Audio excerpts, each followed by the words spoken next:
Hello, I'm Bailey Bajer, and I'm back today on my channel, as today I will be giving my predictions and analysis of the upcoming 2020 NFL season. So to start off with my predictions of what will happen in each division, starting off with the AFC East. The Buffalo Bills, they had one of the better off seasons, getting that good package for Stephon Diggs, they gave up a first round pick, but I think it was a good return for both teams. They still have a great defense. I think the biggest question for the Buffalo Bills this year is going to be Josh Allen. Can he develop more as a passer? We know he can run, but how's that arm going to be? So, and I really like Buffalo. I really like their defense. I like their coaching. And I think Allen, he definitely takes the next step. Now in the AFC East without, Tom Brady, I think it's much more wide open than it has been in the last 20 years. So, I like the Buffalo Bills to take the AFC East with a 10-6 record. Second, if it wasn't for many defensive players opting out, including, I think, Dante Hightower, I would have probably picked the Patriots to win this division again. I think Bill Belichick could probably get a lot out of Cam Newton. But considering, there's no Tom Brady, and this is really going to be the year where we're going to see how good of a coach is Bill Belichick. And, Cam Newton, I think he'll have an all right season. I don't think he's completely done. I mean, we don't know what his arm's going to look like after those injuries, but I think New England, they stick around, but I'm going to say they finish with an 8-8 record. The Miami Dolphins, I think, those wins last year that they looked very competitive. Now, obviously, Tua is not going to start the season, but I have a feeling we'll see him soon enough. Ryan Fitzpatrick's going to start, and Fitzpatrick as a starter, he's always a guy that he has a good handful of games, but he's not really your solution for a 16-game season. So, but I think the Dolphins will look a little bit better by a couple games. I predict that they're going to finish with a 7-9 record.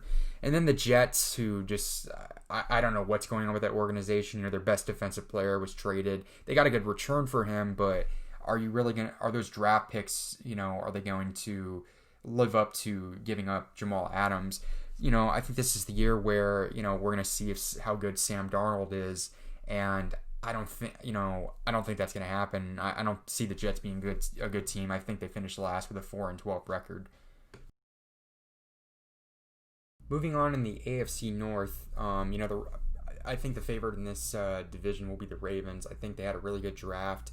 I thought they made some great moves in the offseason, getting a great veteran presence in Calais Campbell to add a really good defense.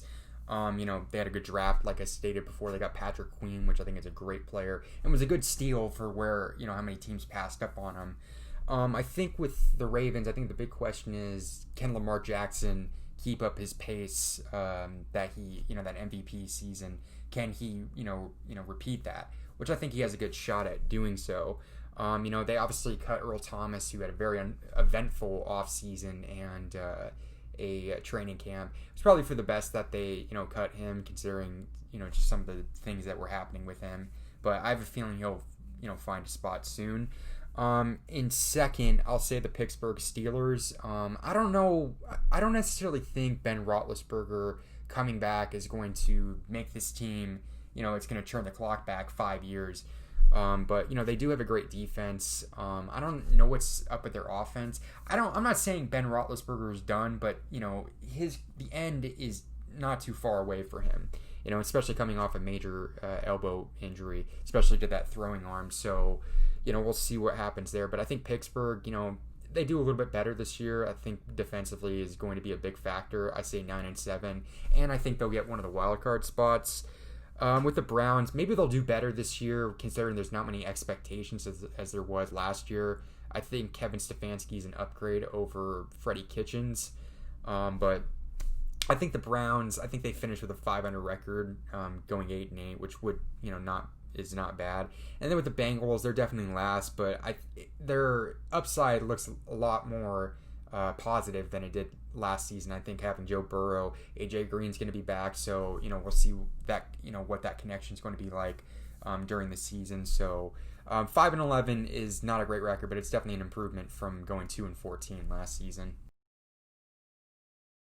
Moving on in the AFC South, where this division's kind of a bit up in the air. I think it's probably the weakest in the AFC, but You have the Tennessee Titans, who, went on that run last year, getting so close to the Super Bowl, but just coming up short against the Chiefs. The Titans, it's going to be really interesting to see what they do and what kind of team they are. Are they the 9-17 that we've seen the last couple of years? Is Ryan Tannehill going to live up to the extension he got after having a surprise season last year? It's really up in the air. I think they have a great offense, and if Tannehill does what he did last year, the Titans can go places. I think A.J. Brown's a great wide receiver. You have Derrick Henry on the franchise tag, who's looking for a big contract. Obviously, just prior to the recording of this video, they added Jadeveon Clowney for, one season. So if he stays healthy, that defense is going to look even stronger than it did last year. It's really up in the air between them and the Texans who's going to win this division, but I'll give the edge to the Titans. I think they have more weapons on offense, and I like the defense just a little bit more. So, the Houston Texans had one of the most interesting off seasons to probably keep that as nicely as possible, considering they gave up, a top 3 wide receiver in the NFL for a running back who hasn't had elite production in a couple seasons, and a second-round draft pick, considering they overpaid for Brandon Cooks, who hasn't had production in a couple seasons, and Randall Cobb, who hasn't had a really good season since 2016. So, but, Deshaun Watson, he's still there. He just got his big extension. So, we'll see what happens there. I don't think the Texans, I think they just miss out on winning the division, losing DeAndre Hopkins, but I think Deshaun Watson has a good enough season to give them a winning record and one of the wild card spots at 9-7. The Colts, obviously, they got Phillip Rivers. They got DeForest Buckner, but I just don't see them better yet, up with the other teams. I just think Phillip Rivers is toward the end, and he did not have a great season last year. So we'll see what happens there with them, but I say 8-8. And then the Jacksonville Jaguars, there's barely... This team does not look familiar from the team that almost got to the Super Bowl during the 2017 NFL season. Saxonville is pretty much dead, and it's, all the players are gone. Yannick Ngakoue was traded. Leonard Fournette was released, and he signed with the Buccaneers. There's just nobody, that you can recognize anymore on that team. And I think, honestly, I have them as the worst team in the NFL with a 3-13 record. Moving on to the AFC West, Chiefs, the defending Super Bowl champions, who gave out many extensions this offseason, including the big one, giving Mahomes a $500 million contract if he, plays, if the maximum he could potentially make. They gave out, I don't know where the cap room's coming, considering they gave extensions to Chris Jones and Travis Kelce. They're going to give extensions to Andy Reid and their GM. I'm sure more of them are coming on their way. This is what the Chiefs, this is what they wanted to do, and if it doesn't work out, oh well. But, I think they have the best quarterback on the planet right now. So I think that's going to play out. And, until somebody steps up, I just think the Chiefs, I think they could be potentially replacing the Patriots as the dominant team in the AFC for years to come. And I think they're going to have another great season and be a Super Bowl contender at 13-3. The Broncos are one of those sneaky dark horse teams because a lot of people like Drew Lock's potential. I think drafting Jerry Jeudy was a great weapon for him to add. Getting Melvin Gordon, I think they've added a lot of good pieces in the offseason, and I don't think it's definitely not enough to overthrow the Chiefs, but I think it's good enough at 9-7, and I gave them a wild card spot. We got the Las Vegas Raiders. That's going to take some time to get used to. I don't know what to, they're kind of a hard team to, get a read on. They had some, questionable draft picks, and their offseason was kind of weird.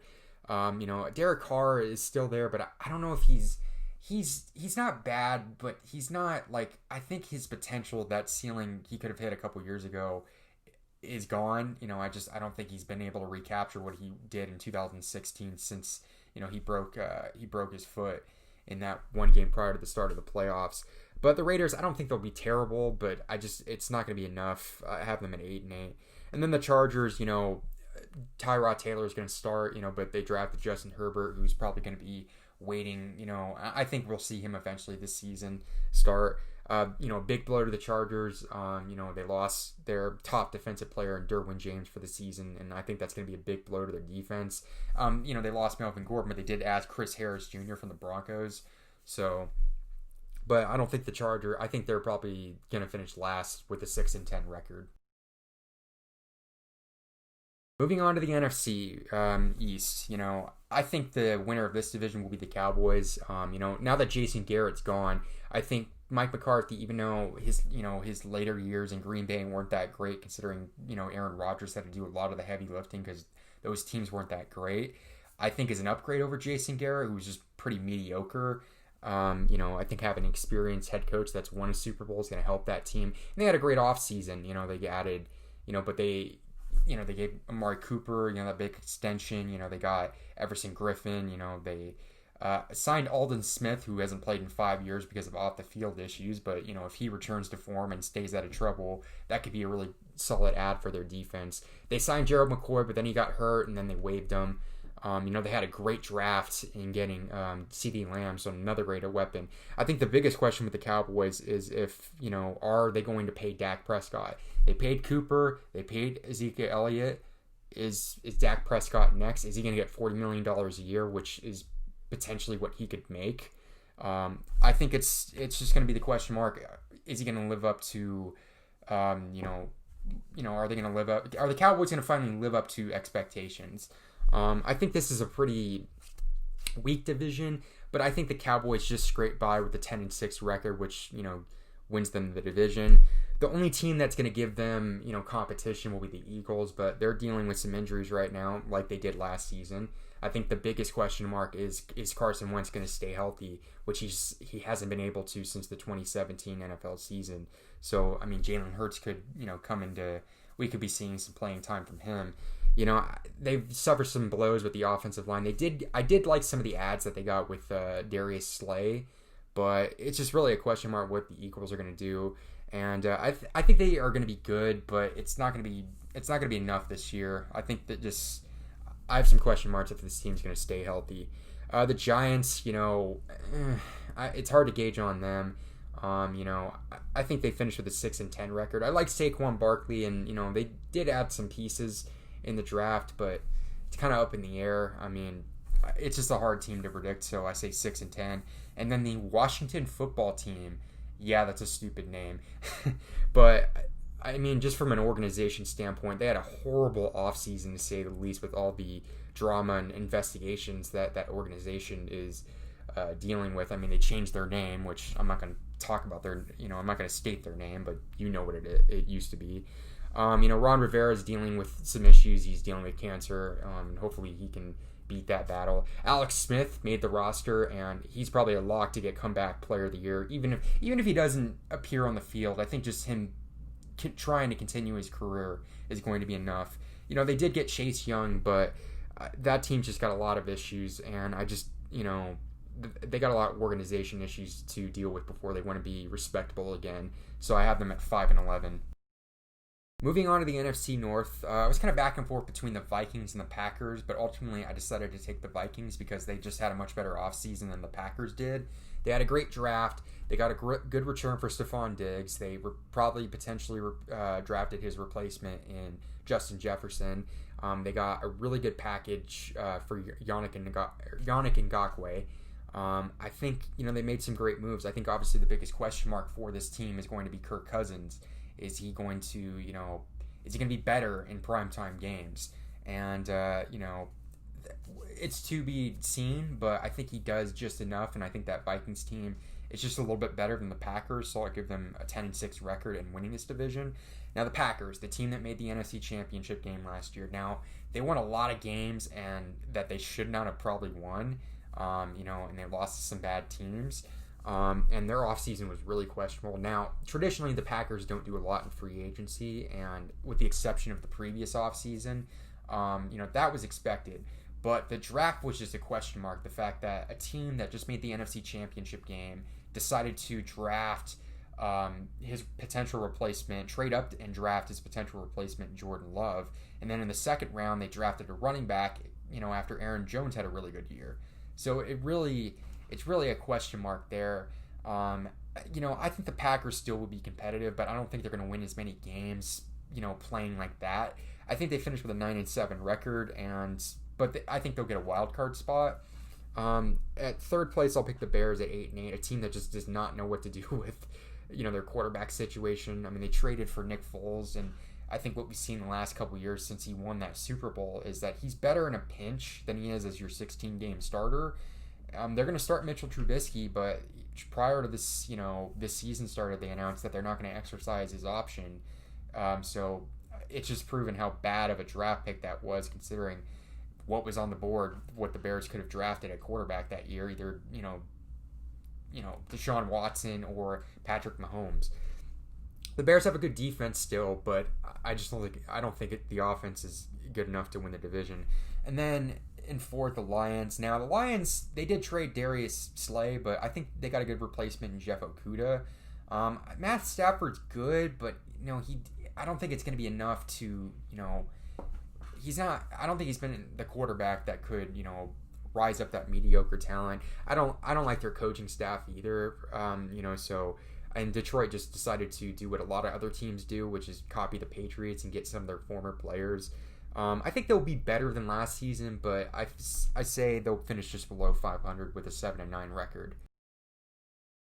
On to the NFC South. Now, this division, the Buccaneers made a lot of noise, with the offseason moves, getting, Tom Brady, the longtime New England Patriots quarterback, leaving New England and, going to the Buccaneers. And then Rob Gronkowski coming out of retirement and was traded from the Patriots to the Buccaneers. They added Leonard Fournette. They got some good picks in the draft with Tristan Wirfs. Tampa Bay is really interesting, but I think the question marks with them is Tom Brady is he going to live up to it? Is he starting to show age? I mean, toward the end of last season with the Patriots, he did not look like the Tom Brady of old, so that's going to be a big question mark there. With New Orleans, you have the this could be it. Drew Brees, this is probably going to be his last season. With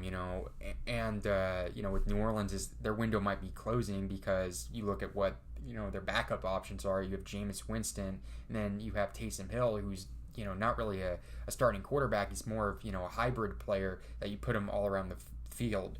So we don't know what's going to happen there. And Alvin Kamara is a free agent after this season, so are they going to pay him?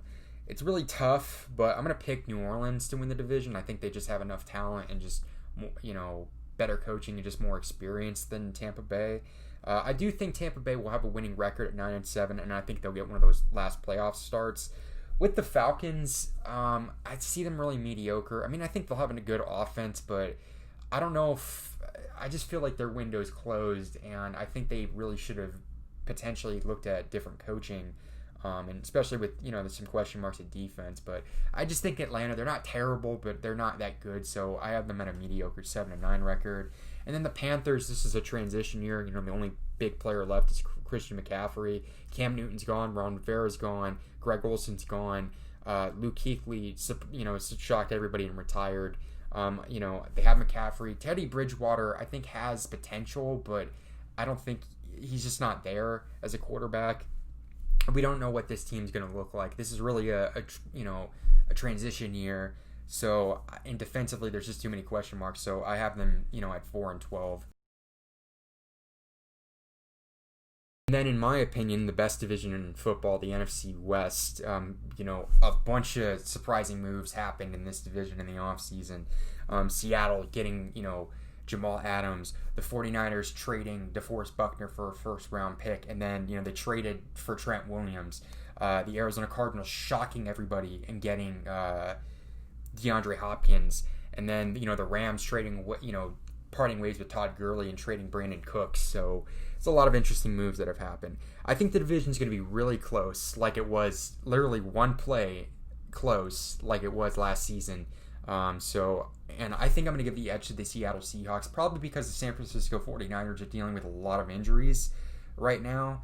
I think it's going to be neck and neck. I think both teams get an 11-5 record, but I give the edge to the Seahawks with Russell Wilson. Jamal Adams, I think, is a great get. And I think DK Metcalf, he's going to have a great season. The 49ers, I think they'll get one of the wild card spots. I think they'll, despite trading away a couple stars, I mean, Deebo Samuel, when he gets healthy, and Brandon Ayuk, I think, are great options despite losing, Emmanuel Sanders and losing DeForest Buckner. But they have a lot of their top defensive players. They re-signed Greg Kittle to a big deal. So I think the 49ers are going to be competitive again. I think they're not going to look as good, but I don't think it will be a Super Bowl hangover. So I give them an 11-5 record. The Arizona Cardinals, I think, will look very fun to watch, but I don't think they're just quite there yet. They just don't have the experience yet to be good, despite, having a great draft, getting, Isaiah Simmons. I think this is really going to be the year where Vance Joseph has to improve that defense. Otherwise, he's not going to have that defensive coordinator job that much longer. But I think the Cardinals, I think they have a winning record at 9-7. I definitely think they'll be better than next season, but up against, the other teams in the NFC West, they're just not quite there yet. And then with the Rams, I still think they have a great defense, but offensively, I just don't think it looks the same. Todd Gurley's gone, Brandon Cooks is gone. Jared Goff did not look as good as he did in 2018. But I don't think they'll be terrible. But 8-8, I think is their record. The fact that you have your last place team finishes 8-8, wow, that division's really good. Now on to my picks in the NFC and the AFC Conference Championship game, and who I think will be in Super Bowl 55. The NFC Conference Championship game, I think, will be between the Saints and the 49ers. Despite the 49ers not winning their division, according to my predictions, I think they'll still get there. I think New Orleans, I think they'll get there as well. I think it's pretty close, but I give the edge to the New Orleans Saints. And then in the AFC Conference Championship game, I think it will be the matchup that we thought we were going to see last season between the Chiefs and the Ravens. And I think the Chiefs get the Conference Championship game. So Super Bowl 55, my predictions between the Saints and the Chiefs. I have the Chiefs taking over the Saints. I think they become the first team to repeat as Super Bowl champions since Super Bowl 39 with the New England Patriots. What are your thoughts and predictions for the upcoming 2020 NFL season? This is going to be a very difficult season to predict with the fact that they're playing in a pandemic, the fact that some teams are going to have some fans and some teams won't have fans at all. So it's going to be a very weird season to say the least, but I'm glad it's happening.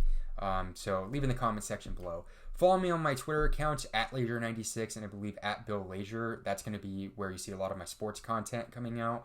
As always, click like if you liked the video and subscribe if you like the content on my channel. So thanks everybody for watching. Stay safe out there and have a good day.